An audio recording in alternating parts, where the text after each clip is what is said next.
Welcome to the Kumar Dev education. मैं अपने channel में आपका स्वागत करता हूँ। ये इसका अध्याय 15 न्यायिक पूर्ण अवलोकन एवं मौलिक अधिकारों की सुरक्षा। भूमिका। हमारे देश के नागरिकों को जो मौलिक अधिकार प्राप्त किए गए हैं उनके बारे में आप पहले ही विस्तार से पढ़ चुके हैं। आप यह भी जानते हैं कि हमारे देश का संविधान ही देश का सर्वोच्च कानून है। इस बात से दो प्रश्न हमारे सामने उभर कर आते हैं। पहला तो ये कि संविधान में सिर्फ मौलिक अधिकारों की गणना और उनके प्रति आवश्यक व्यक्त कर देना भर ही व्यक्त है, और दूसरा यह है कि संविधान के सर्वोच्च बनाने रखने की जिम्मेदारी किसकी है। इन प्रश्नों के उत्तर सर्वोच्च न्यायालय तथा इसके न्यायिक पूर्ण अवलोकन की सत्यों में निहित है। सर्वोच्च न्यायालय के गठन, कार्य तथा सत्यों के बारे में आप पहले ही पढ़ चुके हैं। इस अध्याय में आप पढ़ेंगे कि सर्वोच्च न्यायालय किस प्रकार के हमारे मौलिक अधिकारों की सुरक्षा करता है तथा हमारे संवैधानिक तंत्र में न्यायिक पूर्ण अवलोकन की क्या भूमिका है। उद्देश्य। इस पाठ को पढ़ने के बाद आप इस बात को पूर्ण स्मरण कर सकेंगे कि भारतीय संविधान सर्वोच्च होता है तथा सरकार के सभी घटक एक निर्धारित सीमा रेखा के भीतर ही कार्य करने का बाध्य होते हैं। अनुच्छेद 32 को पूर्ण स्मरण कर सके, जिसमें मौलिक अधिकारों का उल्लंघन होने पर नागरिकों के लिए प्रतिविधान सुलझाए गए हैं। न्यायिक अवलोकन की अवधारणा की व्याख्या कर सकेंगे तथा यह जान सकेंगे कि यह सरकार को सही दिशा में चलाते रहने का एक प्रकार का हथियार है। इस बात का पूर्ण स्मरण कर सकेंगे कि हमारे अधिकारों की सुरक्षा में जनहित याचिका एक महत्वपूर्ण भूमिका निभाती है। मौलिक अधिकार एवं मौलिक कर्तव्यों के महत्व को स्थापित कर सकेंगे। दुनिया के दूसरे संविधान से तुलना करने इसके विशिष्ट गुणों को जान सकेंगे तथा इसकी प्रशंसा कर सकेंगे। न्यायिक अवलोकन क्या है। हमारे देश की राजनीतिक संरचना को ध्यान में रखते हुए यह सिद्धांत प्रतिपादित किया गया है कि संविधान ही हमारे देश का सर्वोच्च कानून है। इसमें सरकार के 3 घटकों के कार्य एवं सत्यों का विधित विश्लेषण है।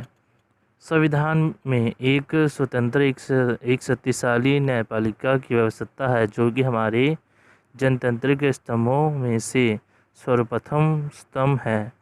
सदन तथा हमारे संविधान मंडल नागरिक हितों को ध्यान में रखते हुए कानून बनाते हैं तथा न्याय कार्यपालिका इससे लागू करती है। कभी कभी व्यक्तिगत अधिकारों अथवा जरूरतों और सामाजिक आवश्यकताओं को लेकर विवाद भी उत्पन्न हो जाते हैं।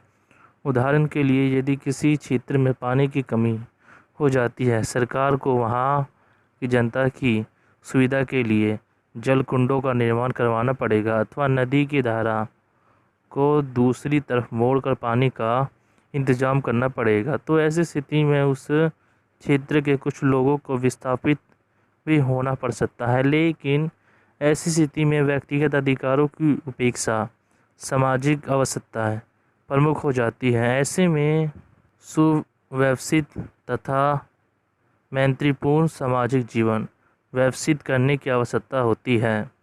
दूसरा उदाहरण ले, हमारे अधिकांश गांवों में सड़कें नहीं हैं। यदि सरकार किसी गांव में सड़क बनवाने का निर्माण लेती है तो निश्चित रूप से उस गांव में रहने वाले लोगों के स्थापित संबंधित अधिकार उससे प्रभावित होंगे। यदि इस स्थिति में किसी के व्यक्तिगत हितों को ठेस पहुंचती है तो वह अदालत के समक्ष अपनी समस्या रख सकते हैं और अदालत सामाजिक जरूरतों अथवा हितों तथा व्यक्तिगत हितों के बीच समस्या स्थापित करती है। दूसरे शब्दों में कहे तो अदालत व्यक्तिगत हितों को सामाजिक हित के साथ रखकर तोलता है। कभी कभी सामाजिक हितों के विरुद्ध लिए गए निर्णय के लिए सर्वोच्च न्यायालय सरकार की भर्त्सना भी करता है तथा जारी किए गए उस संबंधित कानून को असंवैधानिक करार देते हुए उसे लागू न किए जाने का निर्णय भी देता है। यदि सर्वोच्च न्यायालय द्वारा सुनाए गए निर्णय पर सदन को कोई आपत्ति होती हो तो उसे यह अधिकार है कि वह संविधान में संशोधन करे। इस प्रकार संविधान की सर्वोच्चता को बनाए रखना होता है। तो न्यायिक पुनर्वलोकन क्या है? विभिन्न मुद्दों में अदालतों को फैसले सुनाने पड़ते हैं और वह इसलिए संविधान की सहायता लेती है। हालांकि हमारे संविधान में सरकार के सभी कामों तथा हमारे अधिकारों का विस्तार से वर्णन है, फिर भी कई अनुच्छेद तथा शब्दों से सही अर्थ समझने में कठिनाई होती है तथा कई बार भ्रम भी पैदा हो जाता है। सर्वोच्च न्यायालय से संविधान की व्याख्या करने का अधिकार प्राप्त है। वही समझा जाता है कि वास्तव में संविधान क्या है। इन सारी प्रक्रियाओं के तहत यदि सर्वोच्च न्यायालय को लगता है कि सदन द्वारा बनाए गए कानून अथवा कार्यपालिका किसी व्यवस्था द्वारा संविधान के किसी नियम का उल्लंघन हो रहा है, तो वह उस कानून अथवा व्यवस्था को अवैध घोषित कर सकता है। इसका मतलब यह होता है कि उसके बाद वह कानून और व्यवस्था रद्द समझी जाएगी। यही न्यायिक पुनर्वलोकन है। न्यायालय हमारे न्यायिक पुनर्वलोकन के अधिकार का प्रयोग कहाँ करता है?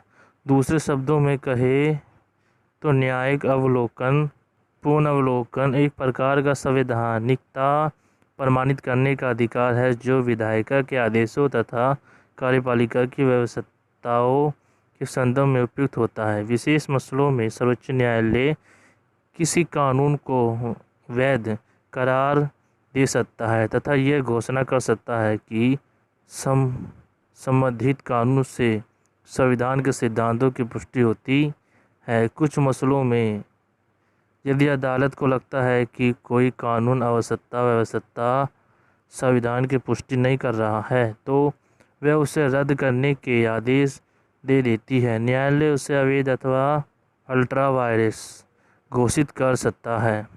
अल्ट्रा वायरस का अर्थ होता है संविधान के साथ तर में ना बिठा पाना। दूसरे शब्दों में उस असंवैधानिक कह सकते हैं जो कि लागू किए जाने योग्य नहीं है। संविधान में कहीं भी अलग से न्यायिक पुनर्वलोकन की चर्चा नहीं की गई है। संविधान के विभिन्न प्रावधानों द्वारा न्यायिक पुनर्वलोकन का अंदाजा लगाया जा सकता है। इसमें से पहले तो धारा 13 के द्वारा, जिसमें राज्यों, स्थानीय सरकारों अथवा विधानमंडलों के मौलिक अधिकारों की अवहेलना करते हुए कोई भी कानून बनाने के लिए वर्णित किया गया है। यदि वह ऐसा करते हैं तो उन्हें असंवैधानिक करार दिए जाने का प्रावधान है। दूसरा अनुच्छेद 32(226) में मौलिक अधिकारों की रक्षा का प्रावधान है। चूँकि संविधान की रक्षा का दायित्व सर्वोच्च न्यायालय के ऊपर होता है, इसलिए कहा मौलिक अधिकारों से संबंधित किसी भी समस्याओं को लेकर यह शिकायत दायर की जा सकती है। मार्च 1997 में सर्वोच्च न्यायालय ने एक ऐतिहासिक निर्णय में नियम सुनाया कि सदन अपने संवैधानिक सुधार संबंधी अधिकारों के द्वारा अदालतों के न्यायिक पुनर्वलोकन संबंधित अधिकार को अधिग्रहण नहीं कर सकती। इसमें यह भी बताया गया है कि न्यायिक पुनर्वलोकन का अधिकार अनुच्छेद 32 और 226 के अंतर्गत वर्णित है और ये धाराएं संविधान के मूलभूत ढांचे के अभिन्न अंग हैं। न्यायिक अवलोकन की अवधारणा अमेरिका की संविधान प्रणाली से ली गई है। संयुक्त राज्य अमेरिका अदालतों में से एक मुकदमे के सिलसिले में अधिग्रहण कर लिया था। अब यह अमेरिका संविधान ने कानून की प्रक्रिया सिद्धांत के अंतर्गत व्यवस्था का रूप ले चुकी है। इसका ये अर्थ होता है कि अमेरिका की अदालतों सिर्फ कानून की अवैधता को नहीं व्याख्यात करती है, बल्कि उसे संबंधित सही दिशा के लिए अपने सुझाव भी देती है। इसका अर्थ यह भी होता है कि कोई कानून गलत अथवा न्यायोचित है, अदालत उसे अवैध घोषित कर देती है। यदि उससे संविधान का उल्लंघन होता है तो भारत में कानून की प्रक्रिया का कोई भी प्रचलन नहीं है। हमारे यहाँ कानून द्वारा स्थापित प्रणाली का प्रचलन है। इसका अर्थ यह होता है कि अदालत को सिर्फ कानून के परीक्षण का अधिकार है, जबकि विधानमंडल के पास कानून बनाने, उसकी औपचारिकताओं को बनाए रखने का अधिकार है। इंग्लैंड में सदन सर्वोच्च होता है। वहाँ पर सदन द्वारा पारित किसी भी कानून को किसी भी अदालत में चुनौती नहीं दी जा सकती। भारत में सरकार के 3 घटक होते हैं जो कि अपनी अपनी सीमा रेखाओं के भीतर स्वतंत्र रूप से कार्य करते हैं। सर्वोच्च न्यायालय उसके ऊपर निगाह रखता है, जबकि सदन को यह एक अधिकार प्राप्त है कि संवैधानिक सुधारों के लिए न्यायिक पुनरावलोकन संबंधित अधिकारों को कम अथवा अप्रभावी कर सकता है, लेकिन वह ऐसी अवस्था में कर सकता है जब उसे लगे कि जनता की सामाजिक एवं आर्थिक न्याय की मांग बढ़ चली है। मौलिक अधिकारों की सुरक्षा। मौलिक अधिकारों के संबंध में आप पाठ 6 में पहले ही पढ़ चुके हैं। आप यह भी जानते हैं कि यदि मौलिक अधिकारों का हनन होने पर यदि उसे संगठित कार्रवाई ना की जाए तो फिर संविधान में मौलिक अधिकारों की परिगणना का कोई अर्थ नहीं रह जाता। इसलिए अधिकारों की सुरक्षा तथा सुरक्षा के लिए सर्वोच्च न्यायालय तथा अन्य दूसरे न्यायालयों की व्यवस्था की गई है। इसी पाठ में अनुभाग 15.3 में अपने यह भी पढ़ा है कि अनुच्छेद 13 में यह भी प्रावधान है कि न्यायिक समस्या स्थापित करने के लिए कई बार मौलिक अधिकारों को शून्य घोषित कर दिया जाता है। धारा 32 और 226 में मौलिक अधिकारों की सुरक्षा तथा संविधान के उपचारों के लिए न्यायालयों की स्थापना का प्रावधान है। ये धाराएं नागरिकों को अपने अधिकारों के लिए न्यायालय के दरवाजे खटखटाने के लिए प्रेरित करती है और सर्वोच्च न्यायालय को यह अधिकार है कि वह अधिकारों से संबंधित याचिकाओं पर उचित निर्णय तथा सलाह दे। संवैधानिक उपचार भी संविधान के तीसरे भाग में चलकर अधिकार का रूप ग्रहण कर लेता है। सन 1951 में चिंतामणि बामन मध्य प्रदेश सरकार के मसले में अदालत ने यह निर्णय दिया कि संविधान में वर्णित मौलिक अधिकारों की सुरक्षा केवल सर्वोच्च न्यायालय ही सुनिश्चित कर सकता है। संविधान के निर्देशिक स्वतंत्र का हनन होने पर सर्वोच्च न्यायालय विधायिका की शक्तियों का प्रयोग करते हुए उसके हल सुलझा सकता है।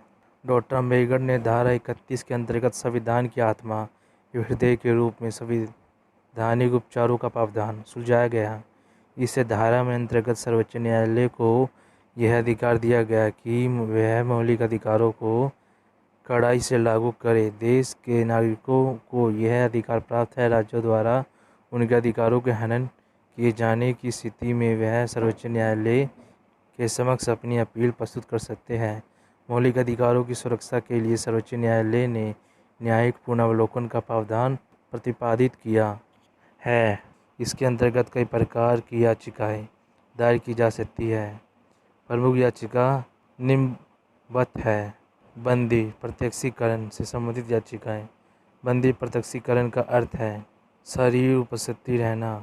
इस याचिका के तहत सर्वोच्च न्यायालय गिरफ्तार करने वाली हस्ती को यह निर्देश जारी कर सकता है कि गिरफ्तार हुए व्यक्ति को न्यायालय के समक्ष उपस्थित करे। यदि किसी व्यक्ति को बिना उचित कारण के हवालात में बंद किया जाता है तो अदालत को यह अधिकार प्राप्त है कि वह उस व्यक्ति की गिरफ्तारी के कारणों की जांच करे और उसकी गिरफ्तारी के गैर कानूनी सबूत होने पर उसे तुरंत रियासत से मुक्त करने के आदेश दे। परमादेश संबंधित याचिकाएं। सार्वजनिक संगठनों, संस्थाओं तथा परिषदों द्वारा अपनी जिम्मेदारी के प्रति शिथिलता बरतते जाने अथवा उनके असफल हो जाने की अवस्था में उनके ऊपर नियंत्रण स्थापित किए जाने के लिए परमो आदेश का उपयोग किया जाता है। इस प्रकार के आदेश सिर्फ सार्वजनिक कर्तव्य की पूर्ति के लिए किए जाते हैं, व्यक्तिगत हितों के लिए नहीं। आवेदक को अदालत के समक्ष ये स्पष्ट करना आवश्यक होता है कि सार्वजनिक अफसरशाहों को कर्मठता के कारण उसके अधिकारों का हनन हुआ है। उदाहरण के लिए यदि औपचारिकताएं न हो पाने के कारण किसी व्यक्ति को नियुक्ति पत्र दिया जाता है तो उसके लिए वह अदालत के समक्ष जाता है तो उसे संबंधित विभाग को नियुक्ति पत्र प्रदान किए जाने का आदेश देगा। निर्देश संबंधित याचिकाएं। निर्देश संबंधी याचिकाएं में ऊपरी अदालत द्वारा किसी निचली अदालत को किसी गैर कानूनी मसलों को सुलझाने की चेष्टा करने पर अवैध का आदेश जारी किया जाता है। ये याचिकाएं सिर्फ नागरिक इकाइयों को ही जारी की जा सकती है, किसी सरकारी कर्मचारी को नहीं। उत्प्रेक्षण लेख संबंधित याचिकाएं। इसमें किसी लंबित पड़े मसले पर निर्णय सुनाने के लिए ऊपर अदालत द्वारा निचली अदालत को संबंधित कागजात उपलब्ध कराए जाने से संबंधित आदेश दिए जाते हैं। ऐसा तभी होता है जब कोई मसला निचली अदालत से ऊपरी अदालत में जाता है और वहां विपरीत निर्णय सुनाया जाता है। अधिकार परीक्षा संबंधित याचिकाएं। इसका अर्थ होता है किसी अधिकार से उसके द्वारा व्यक्ति पर निर्देश लगाया जाना और अपने अधिकारों से बाहर कार्य करना। इसके द्वारा केंद्र तथा राज्य सरकार के कर्मचारियों को कारण बताओ नोटिस जारी किया जाता है और ये पूछा जाता है कि आपने ऐसा किस अधिकार से किया। उपरांत याचिकाओं के द्वारा अदालतों सत्यों के दुरुपयोग को रोकती है तथा नागरिक अधिकारों की रक्षा करती है। जब हम देखते हैं कि किसी प्रकार सर्वोच्च न्यायालय मौलिक अधिकारों की रक्षा करता है, न्यायपूर्ण अवलोकन का क्या महत्व है तथा जनहित याचिकाओं के माध्यम में कैसे सर्वोच्च न्यायालय मानव जीवन के संबंधित सभी मसलों को अपने हाथों में ले लेती है। इन बिंदु पर विचार करने के लिए आप इसी पाठ में याचिका पूर्ण अवलोकन वामन न्यायिक प्रतिबंध संबंधित हिस्सों को पढ़ेंगे। न्यायिक पूर्ण अवलोकन का विकास तथा मौलिक अधिकारों की सुरक्षा। मौलिक अधिकारों की सुरक्षा संबंधित न्यायिक सक्रियता का क्षेत्र सीमित है। सबसे पहले तो संविधान स्वयं राज्यों द्वारा मौलिक अधिकारों पर लगाए गए प्रतिबंधों के समुचित कारणों की जांच करता है। इसका ये अर्थ होता है कि जनता के हितों को ध्यान में रखते हुए राज्य सुरक्षा की दृष्टि से सुव्यवस्था स्थापित करने, नैतिकता, जन स्वास्थ्य तथा विदेशी राज्यों से मैत्रीपूर्ण संबंध स्थापित करने अथवा राज्य में भड़की हुई हिंसा को रोकने के लिए मौलिक अधिकारों की काट छांट अथवा कमी की जा सकती है। न्यायपालिका किसी भी कानून के औचित्य की परीक्षा कर सकता है। यदि सर्वोच्च न्यायालय को लगता है कि अधिकारों पर लगाए गए प्रतिबंधों के पीछे सही तथ्य नहीं और उसके वजह से विषय परिस्थितियाँ पैदा हो रही है तो वह नागरिक हितों को ध्यान में रखकर उसे रोकने के आदेश देता है। न्याय के नीति निर्देशक तत्व मौलिक अधिकारों के पूर्ण अंग होते हैं। आप इस संबंध में पाठ 7 में पढ़ चुके हैं। संविधान में इसकी स्थापना सामूहिक रूप से समान सामाजिक आर्थिक न्याय की स्थापना की दृष्टि से की गई है। पहले संसाधनों की कमी के कारण सामाजिक आर्थिक न्याय की समुची अस्तित्व नहीं प्रदान की गई थी। इन नीति निर्देशित तत्व के माध्यम से किसी का अवसान सुनिश्चित किया गया है। जैसे कि पहले आप जानते हैं कि यह निर्देशित तत्व सिर्फ राज्यों को निर्देश देते हुए इन्हें अदालत के द्वारा ज़बरदस्ती किसी पर थोपा नहीं जा सकता। हालांकि इसके द्वारा भी मौलिक अधिकारों पर प्रतिबंध लगाया जाता है। मौलिक अधिकारों को लागू किए जाने के कम से कम सदन ने मौलिक अधिकारों के उल्लंघन की संबंधित कानून भी पारित कर दिए हैं। इसमें से अधिकांश अदालत ने खारिज भी कर दिया है। अब मौलिक अधिकारों तथा नीति निर्देशित तत्वों की सर्वोच्च को लेकर विवाद है। न्यायिक पूर्ण अवलोकन तथा मौलिक अधिकार। हमारे संविधान की प्रस्तावना में आर्थिक सामाजिक न्याय के सिद्धांत पर आधारित समाज पर विचार करने की बात कही गई है। इस बात को आधार बनाकर संघ ने जमींदारी, भूस्वामित्व के अवलोकन से संबंधित अनेक कानून पारित किए हैं, किंतु इन सभी कानूनों के विरुद्ध अदालत में संपत्ति के मौलिक अधिकार के हनन संबंधित चुनौतियाँ दी गई। सन 1950 में शंकर प्रसाद के मसले में सर्वोच्च न्यायालय ने ये फैसला सुनाया कि 13 के अंतर्गत सिर्फ सामान्य कानून ही बनाए जा सकते हैं, संवैधानिक संशोधन नहीं किए जा सकते। इसमें यह सन्निहित था कि सदन संवैधानिक शोधनों के माध्यम से अधिकारों को कमी कर सकती है। इस निर्णय को 1967 में गोलकनाथ के मसले में स्वयं सर्वोच्च न्यायालय ने ही तोड़ा और निर्णय दिया कि मौलिक अधिकारों में किसी प्रकार के संशोधन नहीं किए जा सकते। इस प्रकार इस कानून के द्वारा सदन द्वारा सामाजिक विषयों पर पारित किए जाने वाले विधेयकों संबंधी शक्ति पर नियंत्रण रखने का कार्य किया जाता है। इसके साथ ही दोनों ओर मसलों उठाए गए थे। इसमें मसलों द्वारा बनाए गए कानूनों से न्यायिक पूर्ण अवलोकन तथा सदनीय शक्तियों को मौलिक अधिकारों में संशोधन के द्वारा परिलक्षित किया जा सकता है। 1964 में जनहित को स्पष्टी दृष्टि में रखते हुए 14 बैंकों का राष्ट्रीयकरण किया गया।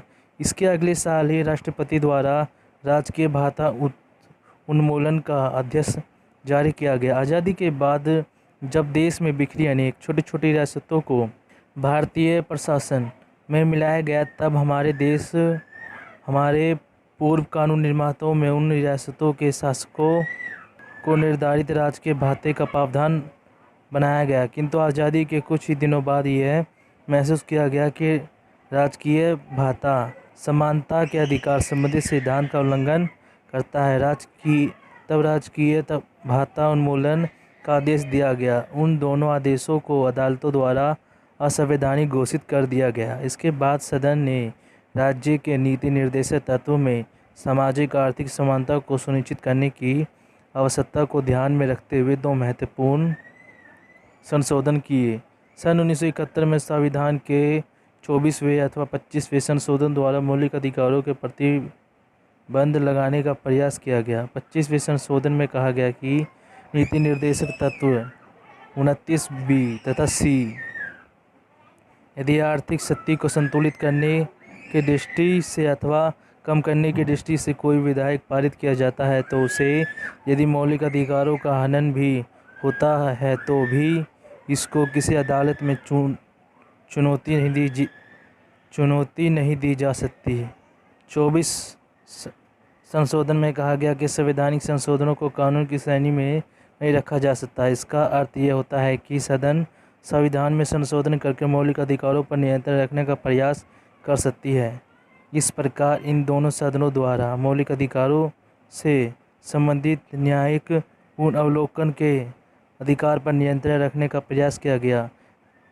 केशवानंद भारतीय मसले में उन मसलों की वैधता को खारिज करते हुए गोरखनाथ मसले में दिए गए अपने निर्णय को नज़रअंदाज कर दिया गया तथा यह निर्णय सुनाया कि सदन मौलिक अधिकारों को में शोषण के लिए समक्ष है।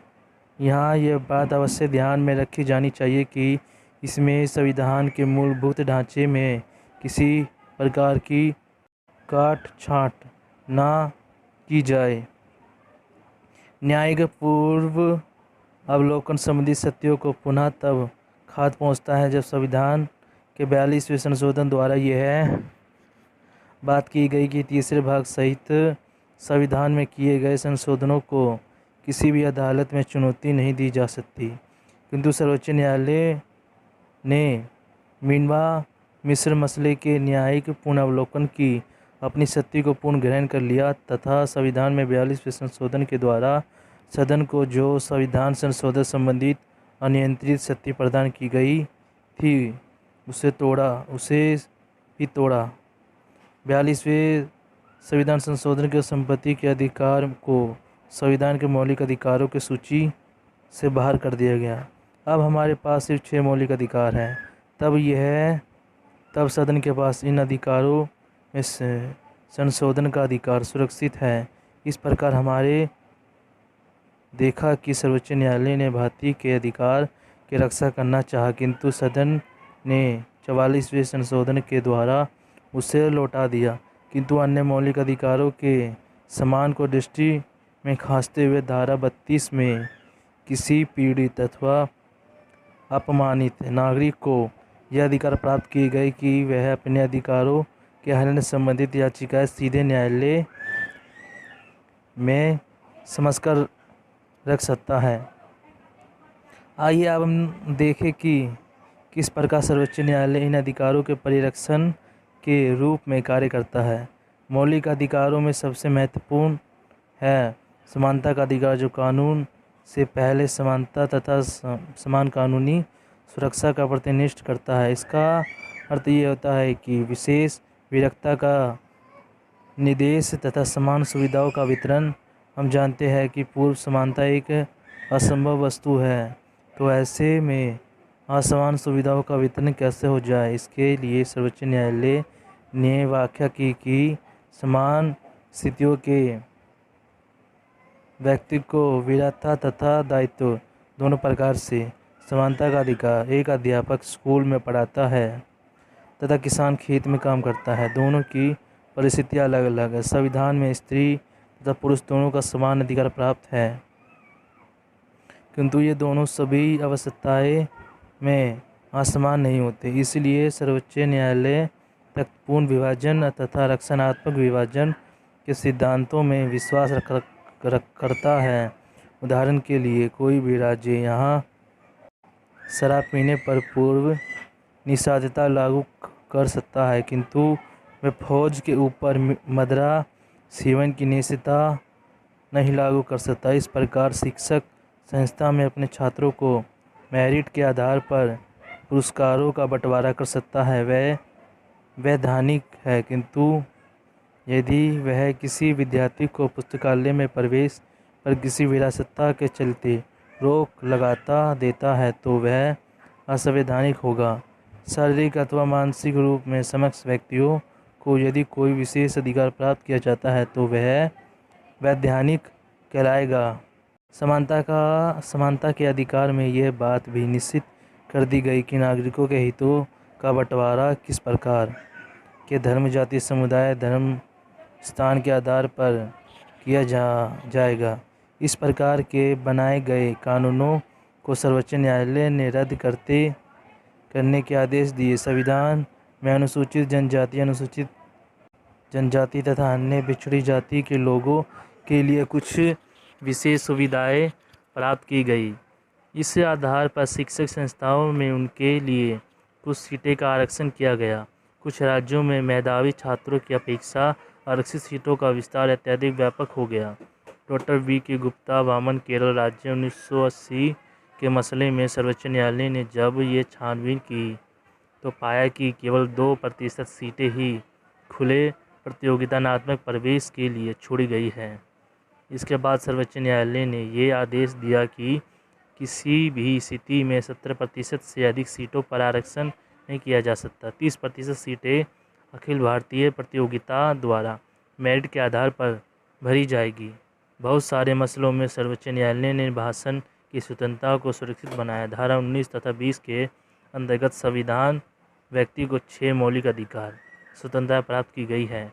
इन स्वतंत्रताओं में भाषण अथवा अभिव्यक्ति को स्वतंत्रता, बिना हथियार के सभाएं करने, स्वतंत्रता पूर्वक घूमने फिरने, भारत में कहीं भी बसने, किसी भी व्यवसाय को अपनाने तथा व्यापार संबंधी स्वतंत्रता निहित है। बाद में अभिव्यक्ति की स्वतंत्रता के मद्देनजर प्रेस को भी यह स्वतंत्रता प्रदान की गई, जो कि पहले से धारा में सम्मिलित नहीं था। इसके साथ ही सर्वोच्च न्यायालय ने इसके प्रसार को भी स्वतंत्रता प्राप्त की। तमिलनाडु सरकार ने अपने राज्य में एक अखबार के प्रवेश पर प्रतिबंध लगा दिया, उसकी बिक्री बंद कर दी। तब न्यायालय ने यह निर्णय सुनाया कि यदि अखबारों का प्रसार नहीं होगा तो फिर विचारों और समाचारों का प्रसार कैसे होगा। सर्वोच्च न्यायालय ने आगे यह भी सुनाया कि अधिकार एक महत्वपूर्ण अधिकार है और ये इसके अंतर्गत हर व्यक्ति को जनतंत्र के विकासात्मक पहलुओं में हिस्से तथा उनकी जानकारी प्राप्त का अधिकार है। सर्वोच्च न्यायालय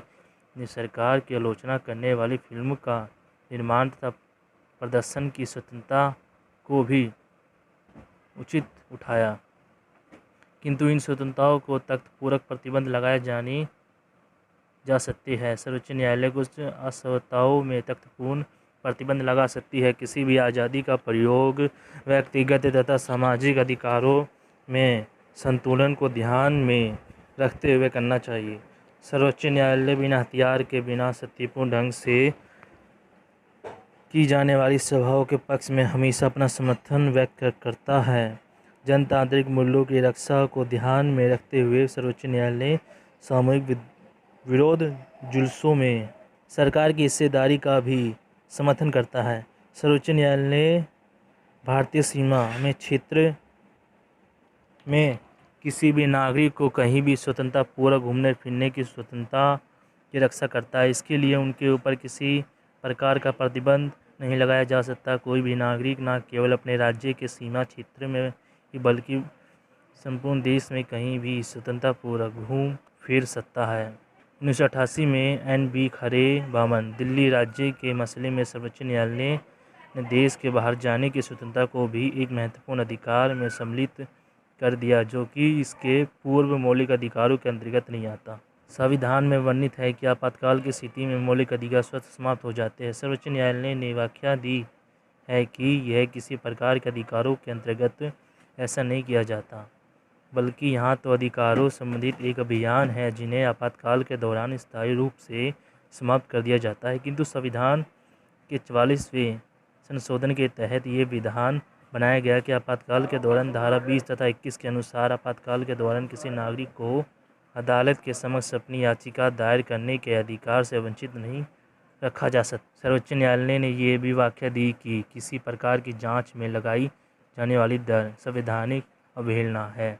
शीघ्रता जांच भी एक प्रकार का अधिकार है। धारा 20-21 की व्याख्या करते हुए सर्वोच्च न्यायालय ने तर्कयुक्त जांच की बात कही है। धारा 20-21 के अंतर्गत जांच चलाने के आयुक्त को जमानत का रिहा किया जाना तथा गरीब अभिमुक्त को निःशुल्क न्यायिक सहायता प्रदान करवाना भी मौलिक अधिकारों के अंतर्गत आता है। इन बातों को समुचित ध्यान दिया जाना चाहिए।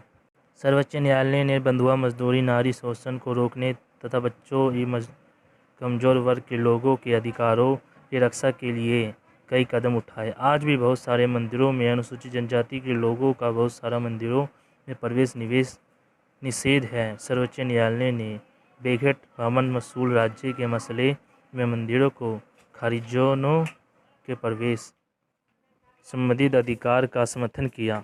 किसी भी व्यक्ति को जबरदस्ती मजदूरी कराने पर बाध्य नहीं किया जा सकता। यदि ऐसा किया जाता है तो यह उसके अधिकारों का शोषण है। सर्वोच्च न्यायालय ने यह भी व्याख्या दी कि निर्धारित मजदूरी से कम पर कार्य कराया जाना भी एक प्रकार से जबरदस्ती कार्य कराए जाने जैसा ही है।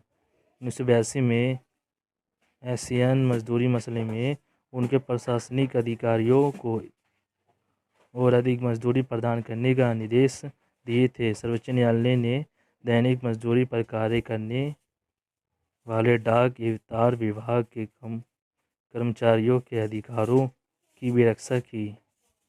मुसलमान स्त्रियों के अधिकारों के संबंध में भी सर्वोच्च न्यायालय ने एक महत्वपूर्ण फैसला सुनाया कि जिसको लेकर मुसलमान रूढ़िवादियों ने चुनौती भी दी थी।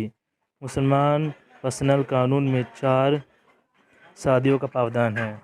1984 में सिवरी भीमन के मसले में सर्वोच्च न्यायालय ने यह निर्णय दिया कि यदि कोई व्यक्ति दूसरी शादी करता है तो इसकी पहली पत्नी अपने पति से गुजारा भत्ता की अधिकार है।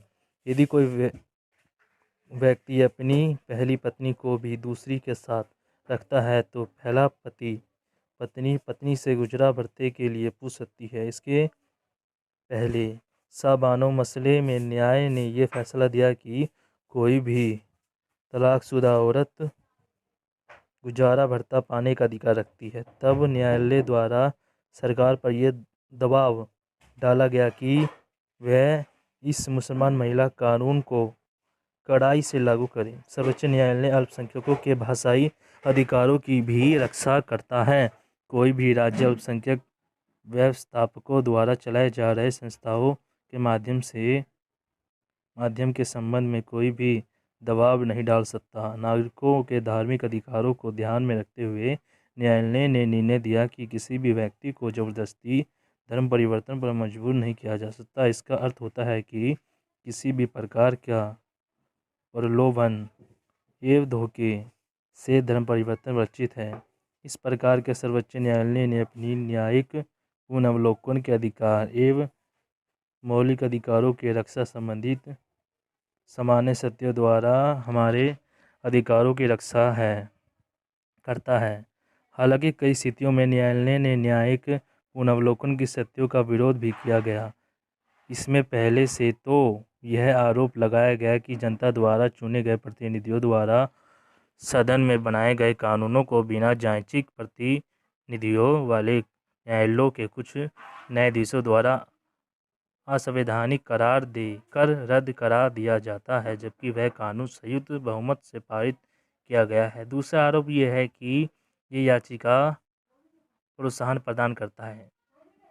इससे अधिक से अधिक लोग अदालतों की तरफ भागते हैं और अपना समय तथा अधिक से अधिक धन इसमें व्यर्थ करते हैं। इसके द्वारा किसी मसले को आपस में बैठकर बातचीत के द्वारा सुलझाए जाने की प्रवृत्ति समाप्त हुई है। सर्वोच्च न्यायालय ने मुख्य रूप से संपत्ति के अधिकार के संबंध में प्रगतिशील कानून बनाने पर भी रोक लगा दी है।